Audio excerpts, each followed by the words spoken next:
ശ്രീരാഗം കുടുംബത്തിലുള്ള എല്ലാ എൻ്റെ സഹോദരി സഹോദരന്മാർക്കും വിനീതമായ നമസ്കാരം. ഇന്ന് ഞാനിവിടെ പറയാൻ പോകുന്ന കഥ ശ്രീകൃഷ്ണനും ഉദംഗ മഹർഷിയും. മഹാഭാരത യുദ്ധം കഴിഞ്ഞ് ശ്രീകൃഷ്ണൻ തിരിച്ച് ദ്വാരകയിലേക്ക് പോകും വഴിയെ പഴയ സുഹൃത്തായ ഉദംഗ മഹർഷിയെ കണ്ടു. പിരിയാൻ നേരം അദ്ദേഹത്തിന് എന്തെങ്കിലും ഒരു വരം നൽകാൻ കൃഷ്ണൻ തീരുമാനിച്ചു. പക്ഷേ കൃഷ്ണന്റെ വിശ്വരൂപം തന്നെ കണ്ട ഉദംഗ മഹർഷിക്ക് വേറെ ഒരു വരവും വേണ്ട എന്ന് പറഞ്ഞു. അവസാനം ഭഗവാന്റെ നിർബന്ധത്തിന് വഴങ്ങി എപ്പോഴൊക്കെ തനിക്ക് ദാഹിക്കുന്നുവോ അപ്പോഴൊക്കെ കുടിക്കാൻ ആവശ്യമായ ജലം ലഭിക്കണം എന്ന ആ വരം ആവശ്യപ്പെട്ടു. അങ്ങനെ ആവട്ടെ എന്ന് കൃഷ്ണൻ അനുഗ്രഹിക്കുകയും ചെയ്തു. ഒരു ദിനം ഉദംഗ മഹർഷിക്ക് യാത്രക്കിടയിൽ വനത്തിനു നടുവിൽ വെച്ച് ദാഹം തോന്നി. അദ്ദേഹം തനിക്ക് കൃഷ്ണനിൽ നിന്ന് ലഭിച്ച വരത്തെക്കുറിച്ച് ആലോചിച്ചു. അപ്പോൾ ഒരു കാട്ടാളൻ അതുവഴി വരുന്നത് കണ്ടു. കീറിയ മുഷിഞ്ഞ വസ്ത്രവും കൂടെ 5 വേട്ടനായ്ക്കളും ഉണ്ടായിരുന്നു. അയാളുടെ ചുമലിൽ തുകൽ സഞ്ചി തൂക്കിയിട്ടിരിക്കുന്നു.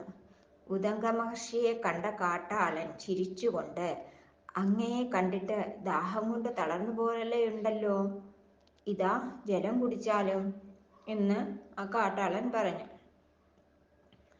തൻ്റെ തുകൽ സഞ്ചിയിലെ ജലം വാഗ്ദാനം ചെയ്തു. പക്ഷേ യാതൊരു വൃത്തിയുമില്ലാത്ത ഈ കാട്ടാളന്റെ വേഷവും സഞ്ചിയും ഒക്കെ കണ്ട് അതൊക്കെ ഇഷ്ടപ്പെടാതിരുന്ന ഉദംഗ മഹർഷി പറഞ്ഞു, "സുഹൃത്തേ, നന്ദി, പക്ഷേ എനിക്ക് വേണ്ട." എന്നിട്ട് മനസ്സിൽ സങ്കടത്തോടെ കരുതി, "കൃഷ്ണ, നീ എനിക്ക് തന്ന വരം എവിടെ പോയി?" കാട്ടാളൻ വീണ്ടും വീണ്ടും ജലം കുടിക്കാൻ ഉദംഗനെ നിർബന്ധിച്ചു.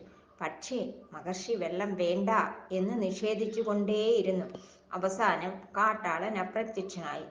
അപ്പോഴാണ് ഉദംഗ മഹർഷിക്ക് ഇത് ഒരു സാധാരണ മനുഷ്യൻ ആയിരുന്നില്ല എന്ന് മനസ്സിലായത്. ആകെ വിഷമത്തിലായ അദ്ദേഹത്തിന്റെ മുന്നിൽ കൃഷ്ണൻ പ്രത്യക്ഷപ്പെട്ടു. അദ്ദേഹത്തോട് ഉദംഗ മുനി ചോദിച്ചു, "കൃഷ്ണ, ഇതെന്ത് പരീക്ഷണമാണ്? ഒരു വൃത്തിയുമില്ലാത്ത കാട്ടാളന്റെ കൈവശമാണോ ജലം കൊടുത്തയക്കുന്നത്?" കൃഷ്ണൻ ദുഃഖത്തോടെ പറഞ്ഞു, "ഉദംഗ, അങ്ങയ്ക്ക് ദാഹിച്ചപ്പോൾ ഇന്ദ്രനോട് അമൃത് തന്നെ തരാൻ ആണ് ഞാൻ ആവശ്യപ്പെട്ടത്. എന്നാൽ ഒരു സാധാരണ മനുഷ്യൻ അമൃത് കുടിച്ച് അമരനാവുന്നത് ഇഷ്ടമില്ലാതിരുന്ന ഇന്ദ്രൻ അതിന് തയ്യാറായില്ല. അവസാനം എന്റെ നിർബന്ധം കാരണം ഒരു നിബന്ധന ഇന്ദ്രൻ മുന്നോട്ട് വെച്ചു.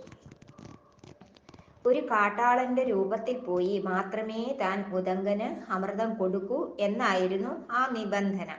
അങ്ങ് യഥാർത്ഥ ജ്ഞാനം നേടിയതിനാൽ ഈ പരീക്ഷണം ജയിക്കും എന്ന് തന്നെയായിരുന്നു എൻ്റെ വിശ്വാസം എന്നും കാട്ടാളന്റെ വേഷത്തിൽ വന്ന ഇന്ദ്രനിൽ നിന്നും അമൃത് കുടിക്കുമെന്നും വിശ്വസിച്ചു.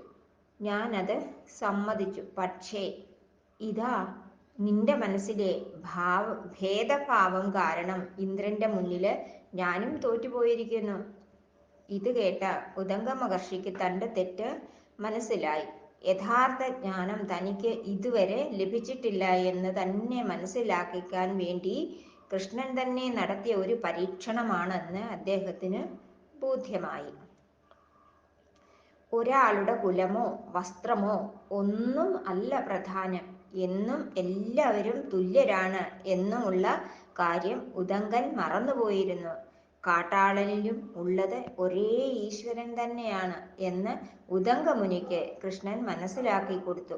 സർവ ജീവജാലങ്ങളിലും വിളങ്ങുന്നത് ഒരേ ഒരു ഈശ്വര ചൈതന്യം തന്നെയാണെന്ന് മനസ്സിലാക്കി എല്ലാവരെയും ഒരേപോലെ സ്നേഹിക്കാൻ തയ്യാറാവുമ്പോൾ നമ്മളും ആ മഹാശക്തിയോളം ഉയർത്തപ്പെടും. ഹരേ കൃഷ്ണ. സർവം കൃഷ്ണാർപ്പണമസ്തു.